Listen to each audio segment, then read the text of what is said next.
My dear, money is for people who know how to handle it. You just spend it. That's why I take care of everything. You don't need to worry your pretty head. Elaine had heard some version of that line so many times she could recite it in her sleep.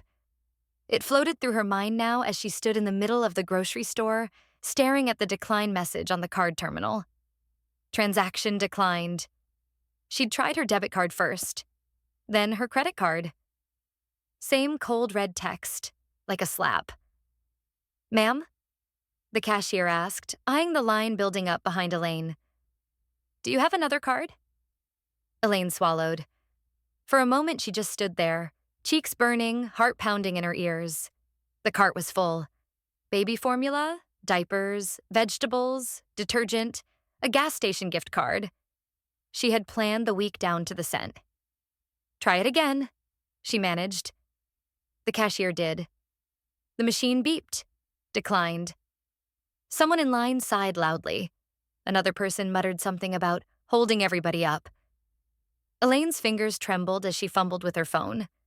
She opened her banking app, already knowing she wouldn't like what she saw. Available balance, $0.13.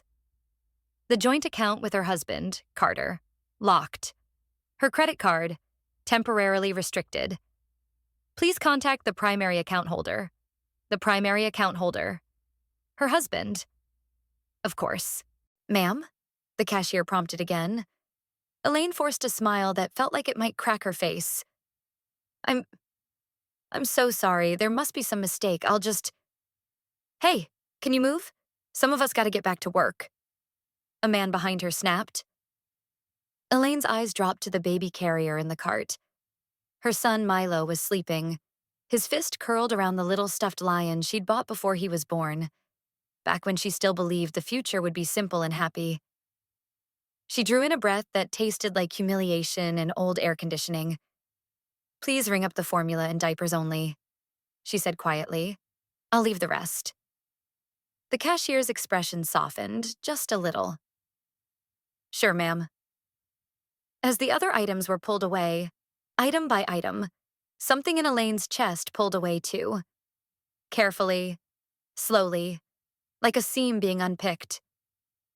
She used the last of the cash in her wallet, crumpled tens and fives she'd tucked there, just in case, the way her grandmother had taught her, to pay for the bare essentials.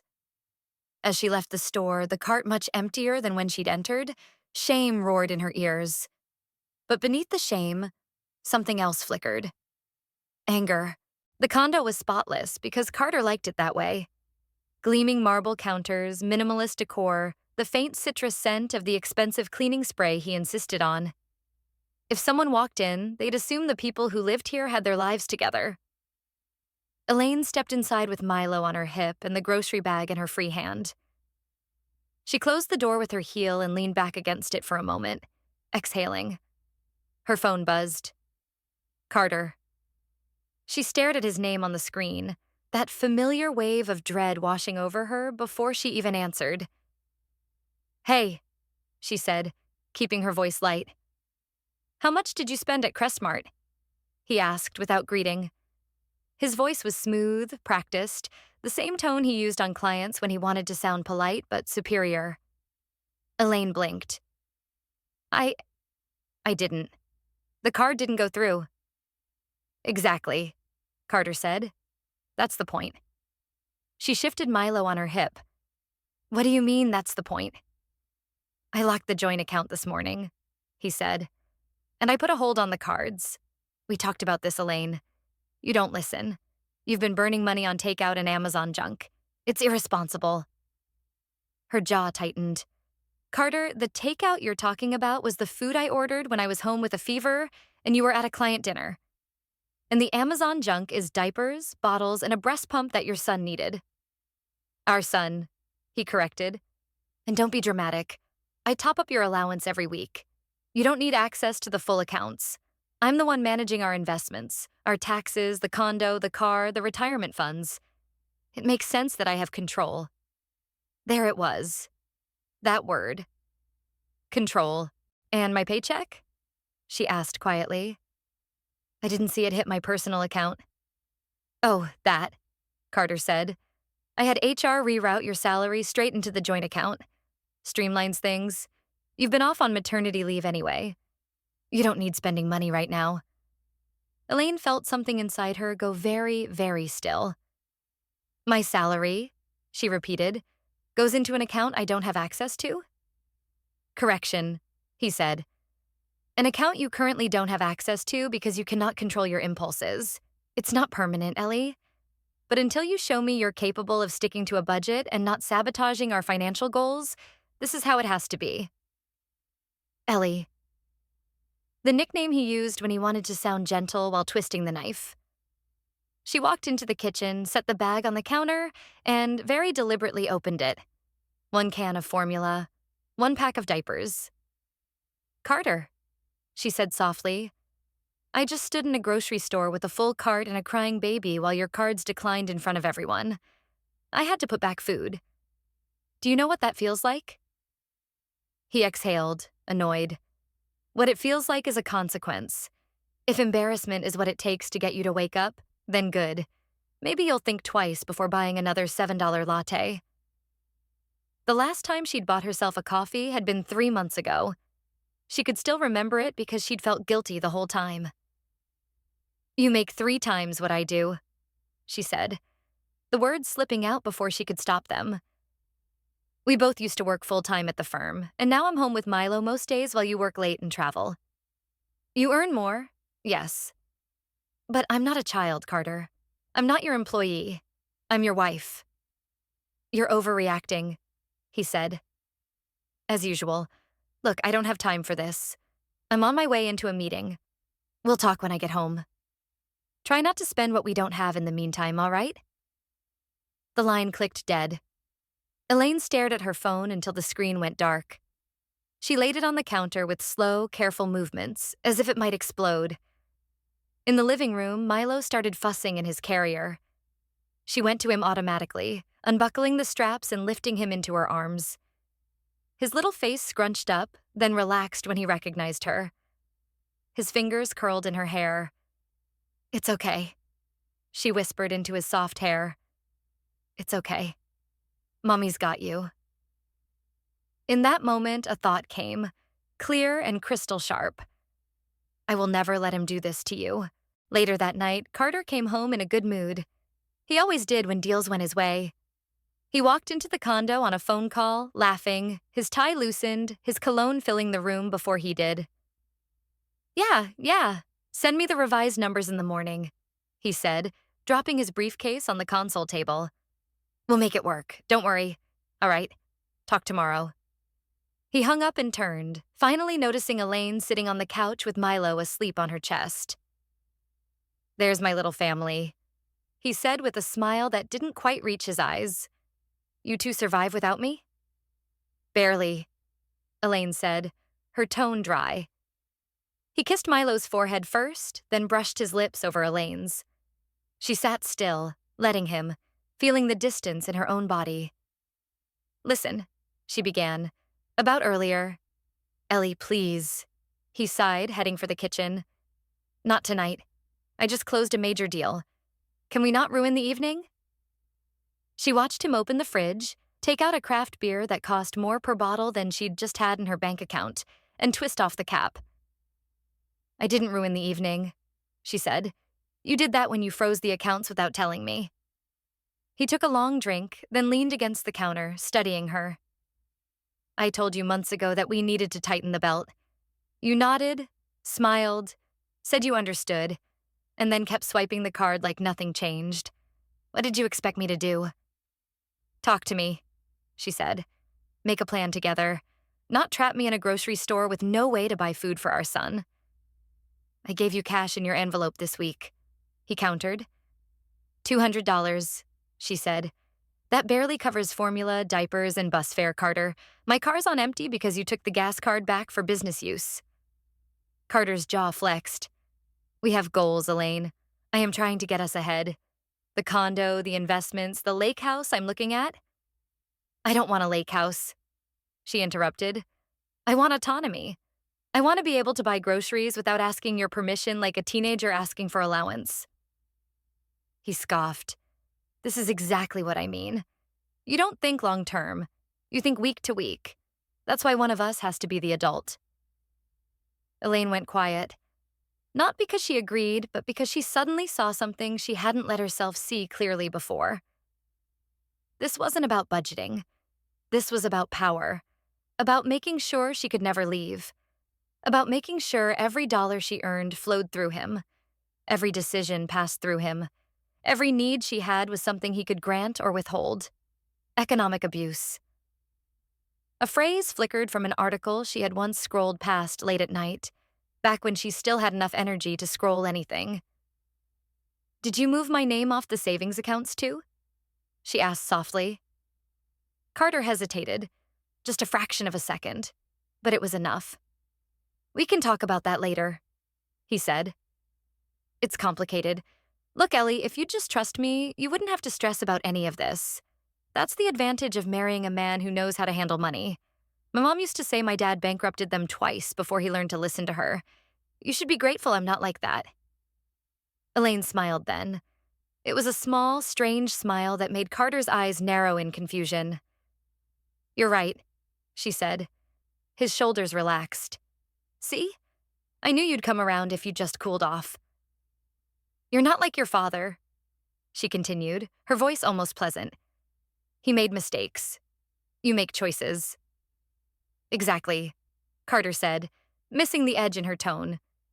He stepped closer, leaning down to kiss her again. "So, truce?" Elaine nodded. "Truce," she said. Inside, another word was forming. A word she did not say out loud. Not yet. The next morning, Elaine woke with a jolt. Not because Milo cried, but because she did. Her eyes snapped open to the same condo, the same white ceilings, the same neat furniture that Carter insisted on maintaining like a showroom. But everything felt different. Like the walls knew something she didn't. Like the floor beneath her feet had shifted in the night. Milo stirred, stretching his tiny arms, smacking his lips before snuggling against her. He was warm. He smelled like baby soap and lotion and something pure that had nothing to do with the darkness swirling in her chest. "You deserve better," she whispered into his hair. "I promise you'll get better. Mommy's not staying silent anymore." It wasn't courage. Not yet. It was survival. She strapped Milo into his car seat and drove to her mother's house using the last fumes in her gas tank. Her mother, Joan, lived in a small, cozy home with peeling white paint and a porch swing that creaked when it swayed. Elaine had always loved it. Here, everything was messy and human, unlike Carter's museum of polished surfaces and cold perfection. Joan opened the door in her robe, hair wrapped in a scarf, coffee in hand. "Baby, what's wrong?" she asked, even before Elaine spoke. Mothers had that instinct. Elaine exhaled unsteadily. "We need to talk." They sat at the kitchen table, Milo in his portable bassinet, Joan watching her daughter with the kind of stare that could split a person wide open. Elaine told her everything. Not dramatically, not emotionally. Just plainly. The grocery store, the empty accounts, the rerouted paycheck, the allowance envelope, the gas card, the slow, methodical way Carter had isolated her financially until she had nothing left that belonged solely to her. When Elaine finished, her mother didn't speak right away. She placed both palms on the table and breathed deeply through her nose like she was trying to stop herself from throwing the entire house across the neighborhood. "He did all that? Without telling you?" Joan finally said. Elaine nodded. "And he controls every dollar, even your salary?" Another nod. Joan's jaw clenched. "That man is not a husband. He's an overseer." Elaine's lip trembled. "I don't know what to do." Joan reached out and squeezed her daughter's hand. "Baby, do you think this is love?" "No," Elaine whispered before she could stop herself. "Good, because it isn't." Joan leaned forward. "Love doesn't punish. Love doesn't starve. Love doesn't steal." Elaine swallowed. "He would say he's protecting me, protecting us." "That's what abusers say," Joan snapped. So you don't ask questions. Abusers. The word punched Elaine in the chest. She had been avoiding it, pretending it was just controlling behavior or a rough patch or a misunderstanding. But Joan said it plainly. And plainly was the only way truth ever came. Carter was abusive. Economically, emotionally, strategically. Joan pointed a finger. You're getting out. I don't care if you don't have your plan yet. I don't care if you're scared. You and that baby are leaving that condo. Elaine gulped. Mom, he'll notice. He'll freeze more accounts. He'll retaliate. Then don't walk out empty-handed, Joan said sharply. If he had no problem stealing from you, then you need to know what he's been doing behind your back. Elaine stared at her mother. What do you mean? Find his secrets. Find the things he thinks you're too dumb or too soft or too distracted to notice. Joan leaned back. And when you have enough, you walk out so clean he can't touch you. A strange spark lit inside Elaine. A dangerous one. A new one. I don't know where to start, she whispered. Oh, but you do, Joan said. You've lived with him for years. You know his patterns. You know where he hides his passwords, where he stores his mail, how he talks when he's lying. Baby girl, you know that man better than his own mama. Elaine breathed in sharply. Because it was true. She did know him. She knew the way he scratched his neck when he was nervous. The way his left eyebrow twitched when he was hiding something. The way he always locked his office door when he was in there, working or not. Joan's voice softened. Don't do anything dangerous. Don't confront him yet. Don't let him see you looking. You gather information quietly, like a queen studying the battlefield before making her first move. Elaine's eyes lifted. Like a queen, she repeated. Yes, Joan whispered, brushing a curl from her daughter's face. Because you forgot who you are. But I didn't. Elaine nodded slowly, letting her mother's words settle inside her bones. She had forgotten. Carter had slowly, subtly, methodically made her smaller. But she wasn't small. Not anymore. Okay, Elaine said. I'll start tonight. Carter had always underestimated Elaine's intelligence. That was his first mistake. He assumed she didn't know how to read bank statements. He assumed she didn't notice when he changed passwords. He assumed she never learned what compound interest, capital gains, or tax deductions were. He assumed wrong. Elaine put Milo down for a nap and brewed a pot of tea. At exactly 4:30 p.m., Carter called, just like he did every day, to check the thermostat and make sure she wasn't overspending at home. She let the call go to voicemail. Then she walked into Carter's home office. The door was locked. Carter always locked it. But Carter also forgot something crucial. Elaine had lived here through the entire renovation. She knew the original builder. She knew the flaws. She knew how the latch misaligned when pressure was applied to the right corner of the frame. She pressed her palm against it, angled it just slightly upward. Click. The door opened. Carter's office was obsessively neat. A desk with color-coded folders, a whiteboard of numbers, arrows, projected profit, a fireproof safe bolted into the wall, a locked drawer in the desk. Elaine's pulse quickened. Okay, she whispered. Let's begin. She didn't know exactly what she was looking for, but she trusted her instincts. She started with the desk drawers, receipts, business cards, invoices. Then she opened the email app on his computer. He had saved all his passwords in a folder labeled Work Travel. Classic Carter. So convinced no one would dare look that he hid things in plain sight. Her hands trembled as she typed in the password. Access granted. And there it was. A spreadsheet titled Family Budget 2025. Private Elaine clicked.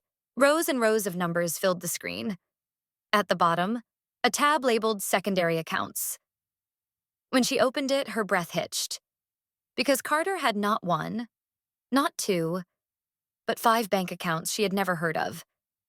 One of them had her name listed as a co-owner, but she'd never signed anything. Another contained transfers from her paychecks, thousands siphoned over the last year. Her money, every dollar she thought she was saving, gone. Another held over $140,000, Carter's personal reserve, as he labeled it.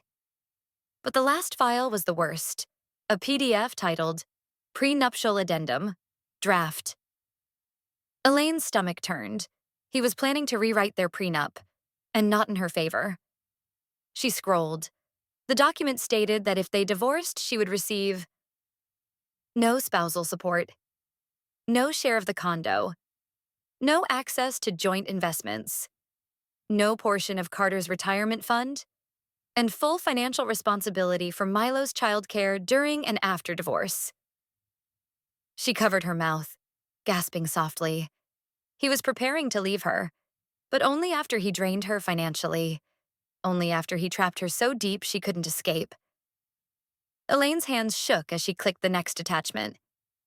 Projected post-divorce budget, Carter only. Milo was listed as an optional expense. Optional.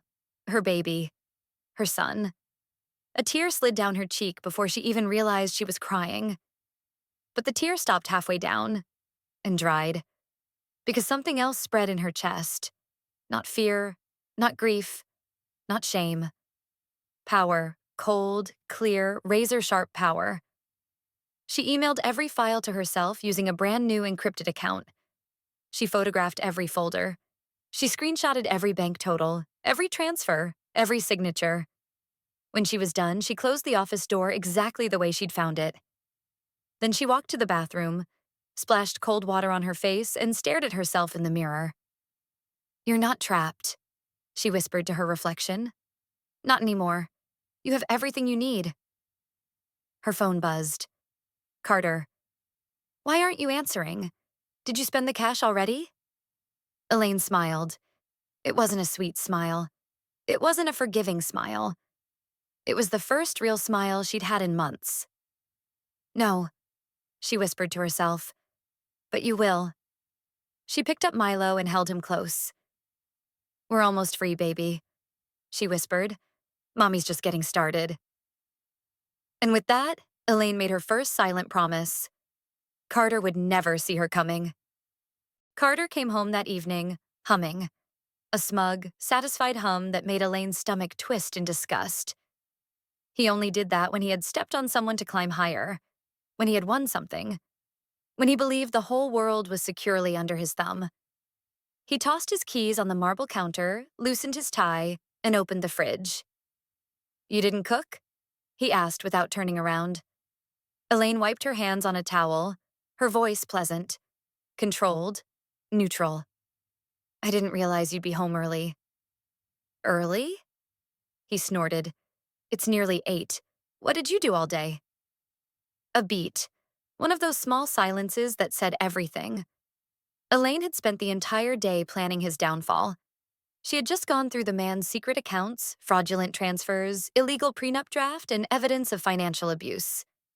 But she calmly replied, "Laundry and Milo. Same as always." He grabbed a beer and turned around, leaning on the counter like a king surveying his kitchen. "Good. I like when things stay predictable." He paused. "Speaking of predictable, you didn't overspend today, right?" Elaine's smile didn't reach her eyes. "Not at all." "Perfect. See? When we work as a team, things run smoothly." A team. Right. Elaine studied him. His neatly ironed shirt, his polished shoes, his expensive watch gleaming under the kitchen lights. He looked powerful, competent, in control. But she knew better now. She had his secrets in her inbox, his accounts, his future plans that didn't include her, his lies. He had no idea the ground beneath his feet was already cracked, and she was the one who had cracked it. That night, after Carter fell asleep, snoring lightly, face turned away from her, Elaine slid out of bed and walked to the living room. Milo slept peacefully in his crib nearby, the nightlight casting a warm glow over his tiny body. Elaine sat at the dining table with her laptop and opened a blank document. At the top she typed, "Project Freedom." Then she began listing every piece of information she had uncovered. 5 hidden accounts.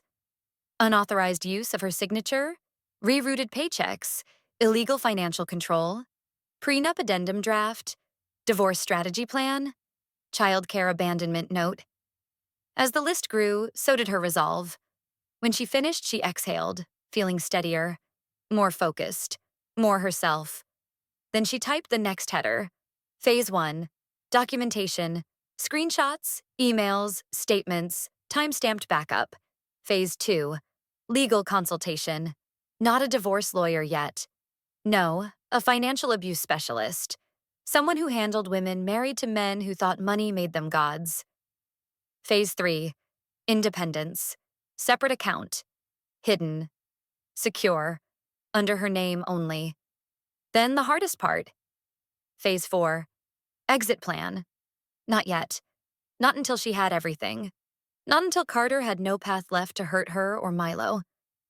She sat back, breathing slowly. This wasn't a fantasy. This wasn't a wish. This was a blueprint. And Carter would never see any of it coming until it was far too late. The next morning, Carter didn't suspect a thing. He walked around the condo, sipping his dark roast coffee, scrolling through his emails like a man who believed the universe worked for him. Every smile, every inhale, every step he took was dripping with entitlement. Elaine folded laundry at the kitchen table, heart steady as she watched him. "You're in a good mood," she said mildly. "Why wouldn't I be?" He shrugged. "My investments are finally hitting the numbers I want. And the firm is probably moving me into the partner track next quarter." His ego was so inflated it was blinding. He didn't see her. Not really. She could have been a ghost. He leaned down and kissed the top of her head, the gesture automatic, ownership disguised as affection. "I know things were tense yesterday," he said, "but we just need to stay on the same page. You trust me, right?" Elaine hid her smirk. "Of course." He beamed. Good girl. If he had looked closely at her eyes in that moment, even for a second, he might have felt a chill. Because the woman sitting at the table was not the woman he thought he had molded. He had no idea she had broken out of the mold entirely. 2 days later, Elaine drove to the legal aid center Joan had recommended. The building was old, the paint chipped, the parking lot uneven. But inside, the lobby was warm, filled with women carrying folders, babies, bags, and hope. She checked in at the front desk. Her palms were sweating. Not from fear of Carter, but from fear she was overreacting. What if this wasn't abuse? What if she was being dramatic? What if she was blowing everything out of proportion? But when her assigned attorney, a calm, sharp-eyed woman named Monica Rivera, sat down with her, Elaine opened her email and handed over the evidence. Monica's expression didn't waver at first, until she saw the rerouted paychecks, the hidden accounts, the forged co-signature, then the prenup addendum, then the optional child line. Monica's jaw tightened. Her voice lost all softness. "Elaine," she said, "you're in danger." Elaine blinked. "Financial danger?" "No." Monica leaned toward her. Men who drain their wives financially are preparing to leave them powerless. Men who prepare to leave their wives powerless are preparing to discard them, sometimes emotionally, sometimes physically. Elaine's blood turned to ice. "I didn't realize it was that serious." Monica nodded stiffly. Most women don't, because abusers don't start with violence. They start with money. It's cleaner and easier to hide. Elaine swallowed, her throat tight. "What do I do?" Monica opened a folder. Inside was a checklist. It was long, detailed, terrifying. "We're going to do this step by step," Monica said, "and you won't tell him anything." Elaine nodded. The checklist included: create a new bank account, freeze credit in her name, document everything, protect her digital footprint, calculate marital assets, save emergency cash, connect with a survivor financial advocate, prepare safe housing, build a post-exit custody strategy. Elaine stared at the list. "This is a lot," she whispered. "You're a mother," Monica replied. "You'll do more than this. You'll do anything." Something inside Elaine steadied. Yes, she would. For now, Monica continued. Do nothing that alerts him. Men like Carter don't handle losing control well. Elaine shivered. She knew that. She had lived that. Monica looked directly into her eyes. And Elaine, when you leave with everything you're owed. You do not walk out like a victim. You walk out like someone reclaiming what was stolen. Elaine inhaled shakily, then nodded. Yes, she whispered. I will. Carter noticed nothing that week. Not the way Elaine watched him more closely. Not the way she memorized his routines. Not the way she noted every time he left the condo. Every time he opened his safe. Every time he typed a password with his shoulders angled slightly away from her. Elaine became invisible on purpose. A shadow. A quiet wife. The version he liked best. But behind the silence was strategy. Every morning she transferred $5 to her new account. Every night she photographed another document. Every afternoon she cross-referenced the statements with the prenup draft. She built a wall of information around herself brick by brick. And every brick was another nail in Carter's financial coffin. Then came the opening she had been waiting for. Saturday morning. Carter was heading to the golf club for a networking event with his senior partners. He wore his crisp polo shirt, his pressed slacks, his Rolex. Before leaving, he kissed Elaine's cheek. Don't spend anything unnecessary, he said lightly. We're trying to show discipline. Elaine smiled sweetly. I understand. After he left, she waited exactly 12 minutes. Just enough time for him to get onto the freeway. Then she took Milo, grabbed her emergency folder, and drove to the bank. The same bank Carter used. The same institution he believed belonged to him. She walked to the counter. Hi, Elaine said with a polite smile. I'd like to request printed statements for all accounts in my name. She expected the teller to deny her. She did not expect what came next. Of course, the teller said. Just a moment while I look up all 6 accounts. 6. Elaine's pulse spiked. She had only known about 2 in her name, the joint account and the forged co-owner account. There must be a mistake, Elaine said. I only know about 2. The teller shook her head. No, ma'am, there are 6. One of them has, let me check. Yes, about $43,000 in it. Elaine's vision blurred. Her stomach dropped. Carter had opened savings accounts in her name. Money he never told her existed. Money he planned to hide from her during the divorce. If she hadn't come today, he would have transferred it all. Please print everything, Elaine whispered. The teller printed page after page after page.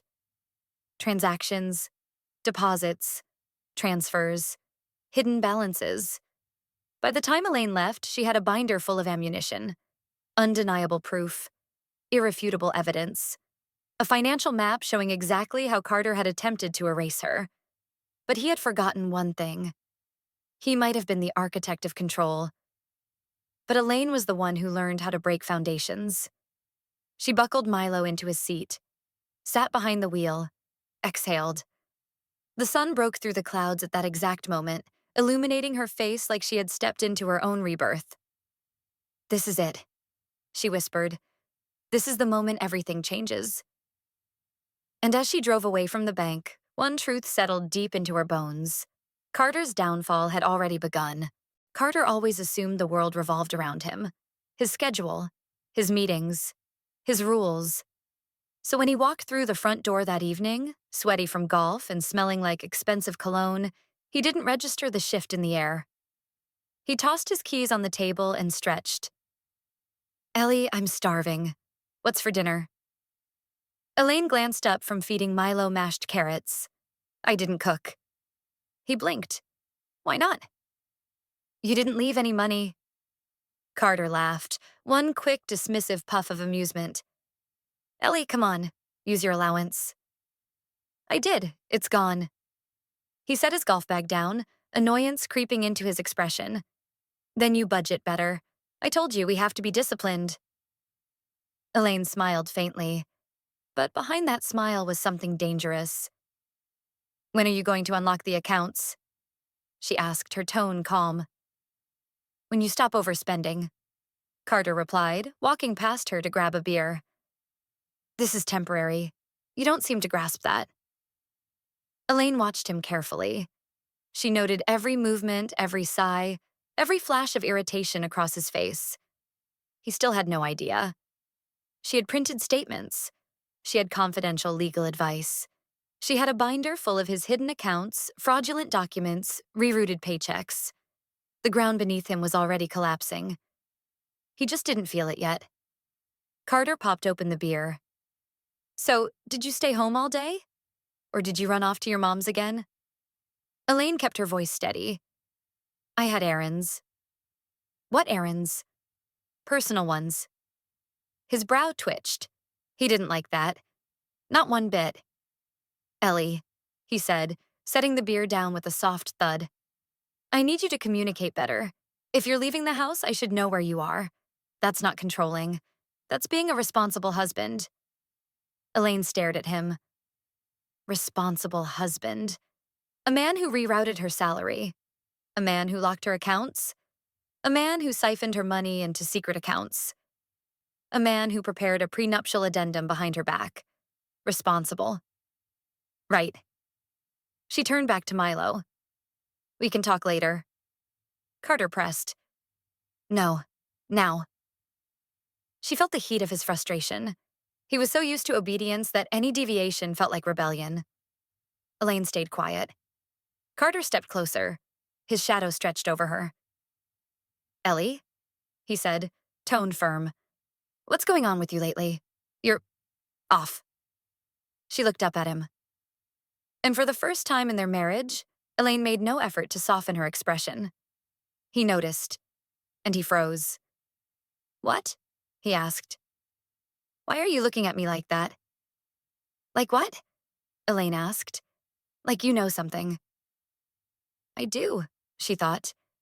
I know everything. She simply wiped Milo's chin and said, I'm tired, Carter.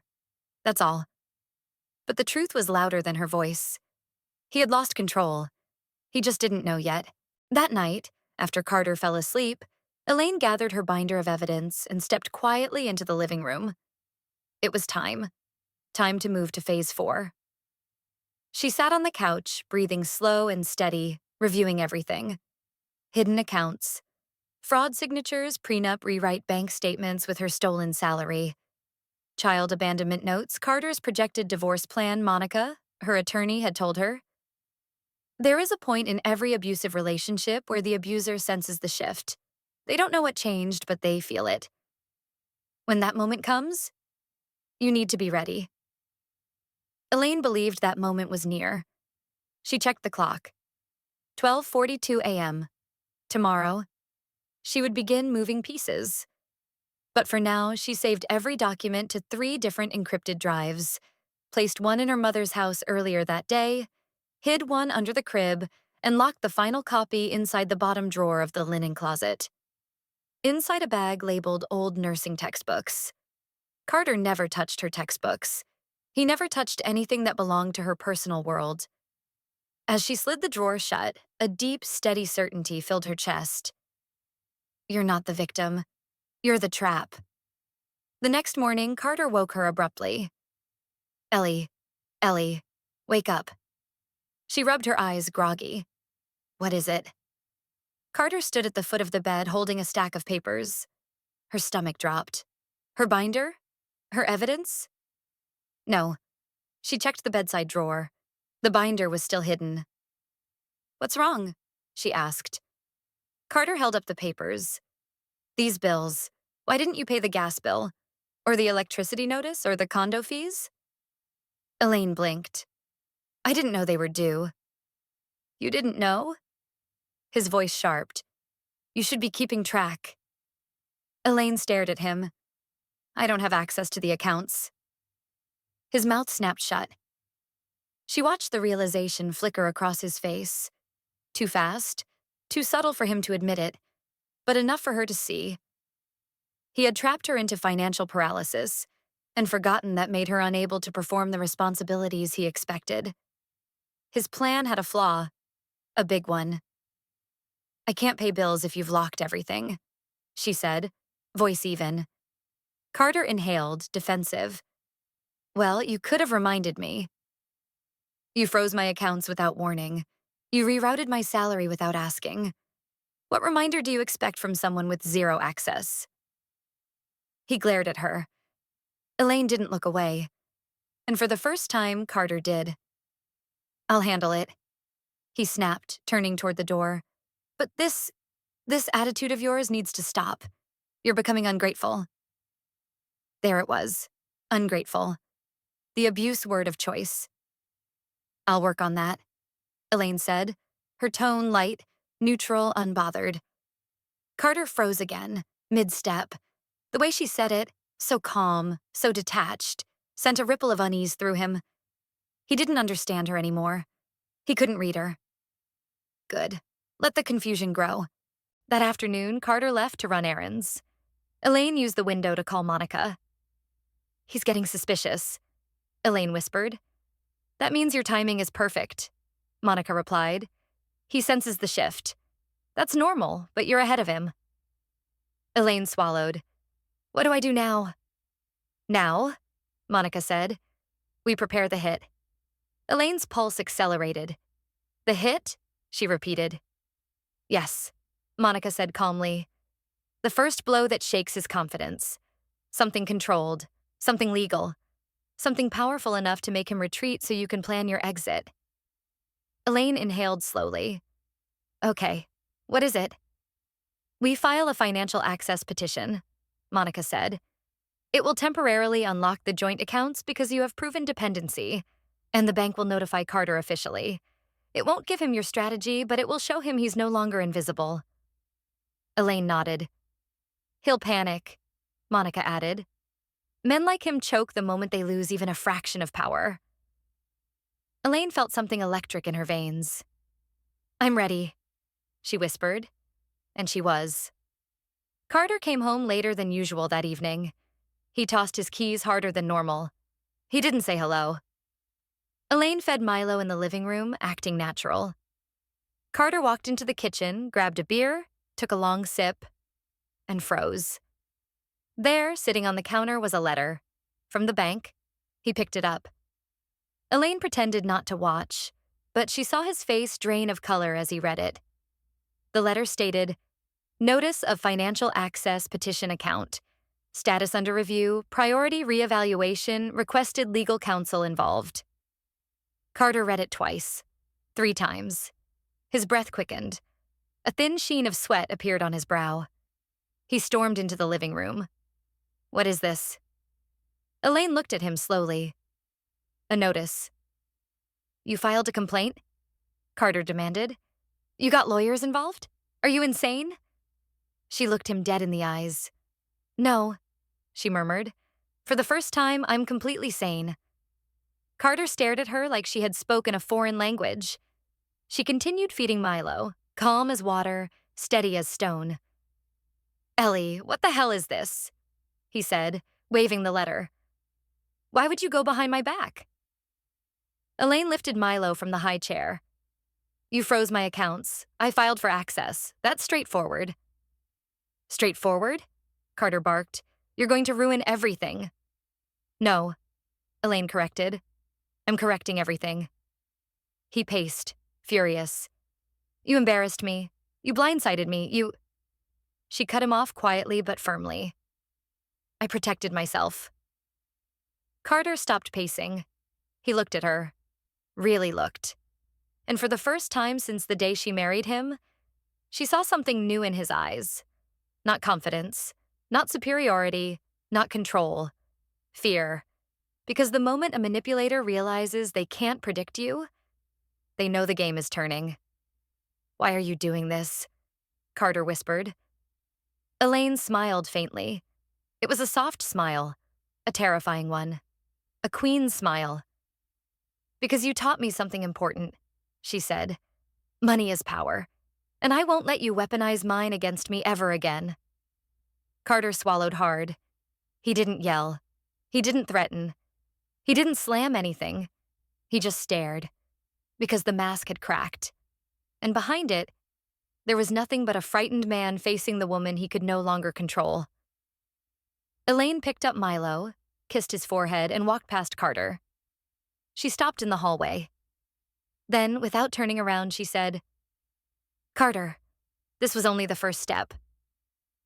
And she left him standing there, holding the letter that marked the beginning of his collapse. Carter barely slept that night.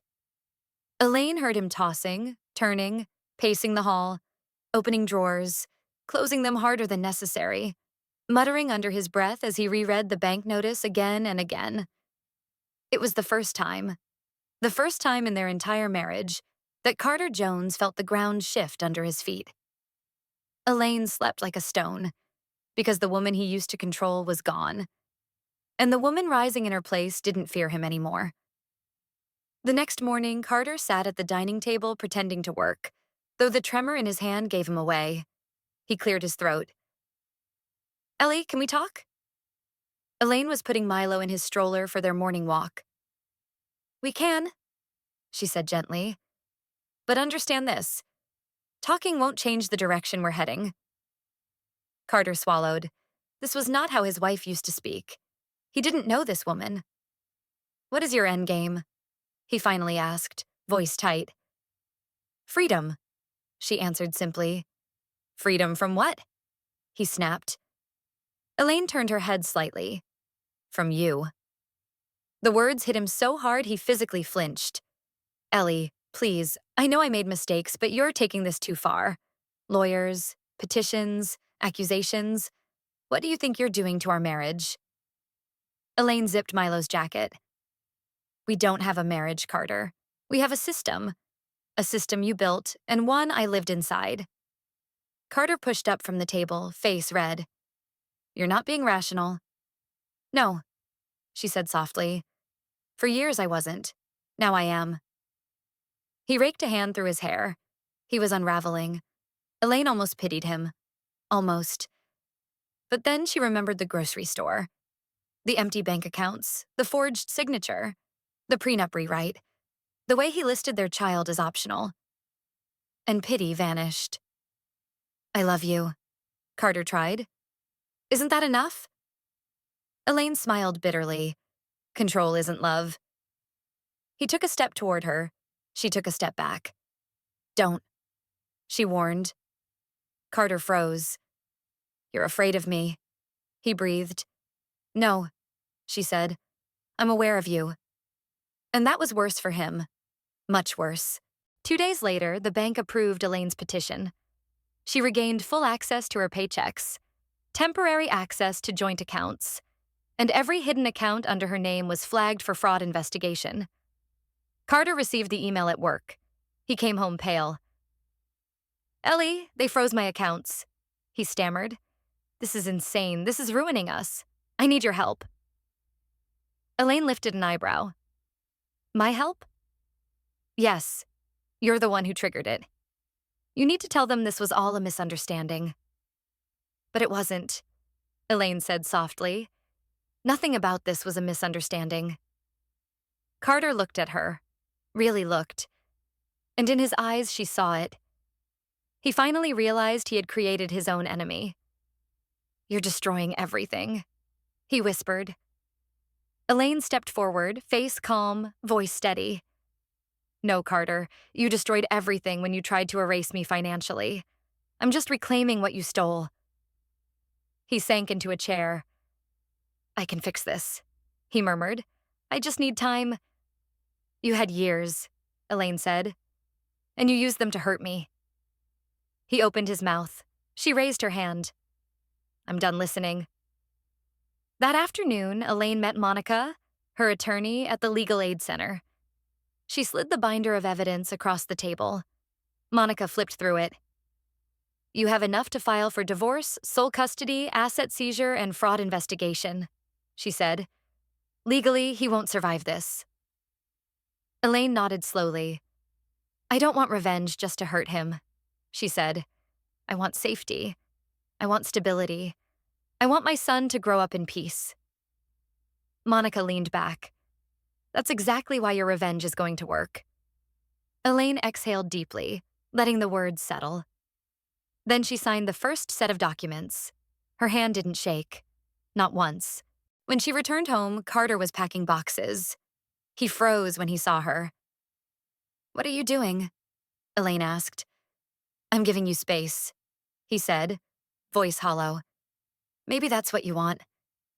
Elaine approached him, slowly, carefully, like approaching a wild animal. "No, Carter," she said softly. "I don't want space." He blinked, almost hopeful. "I want distance," she continued. "Permanent distance." He stared at her like he had been slapped. "What does that mean?" Elaine held out the envelope.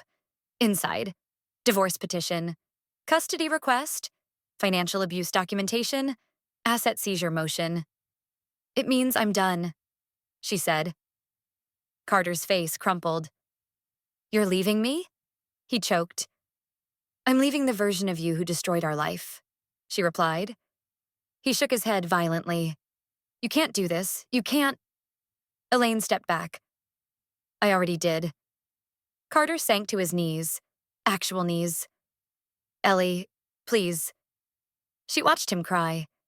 She didn't feel triumphant, or cruel, or cold. She felt free.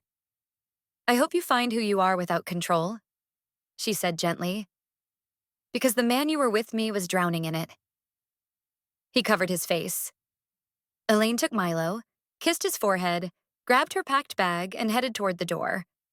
Carter scrambled up. "Where will you go?" "Somewhere safe." "Can I see Milo?" "That's for the court to decide." She opened the door and paused. "Goodbye, Carter." He collapsed in the doorway as she walked away. Elaine didn't look back. Not once. 3 months later, Elaine stood on her mother's porch, holding Milo while he giggled at the wind chimes. Her lawyer had won. Checkmark sole custody. Checkmark. Half the marital assets, checkmark seizure of hidden accounts. Checkmark fraud. Charges pending, checkmark child support secured. Carter had moved back to his mother's apartment. He lost his partner track promotion. He was drowning in legal fees. And Elaine? Elaine was thriving. She picked up part-time remote work. She built her own savings. She found her confidence again, piece by piece, breath by breath. Her mother stepped outside with sweet tea. "Baby," Joan said softly. "Look at you. You look free." Elaine smiled. "For the first time," she whispered, "I feel free." The wind rustled the chimes again, soft and sweet. Elaine lifted Milo, kissed his cheek, and whispered, "We did it, baby. Mommy kept her promise." And in that moment, with the sun on her face and her child in her arms, Elaine knew one truth. Revenge wasn't about getting even. It was about getting back everything she lost, including herself. Did you enjoy the story, Queen? Tell me, which city are you listening from tonight? If this story touched you, inspired you, or made you feel powerful, don't forget to subscribe, leave a comment, and tap that super thanks so I can keep bringing you these emotional, empowering life stories. And don't go yet. On your screen right now are 2 more stories every queen needs to hear. Until next time, with love, with strength, with respect. Black Queen's Revenge Stories.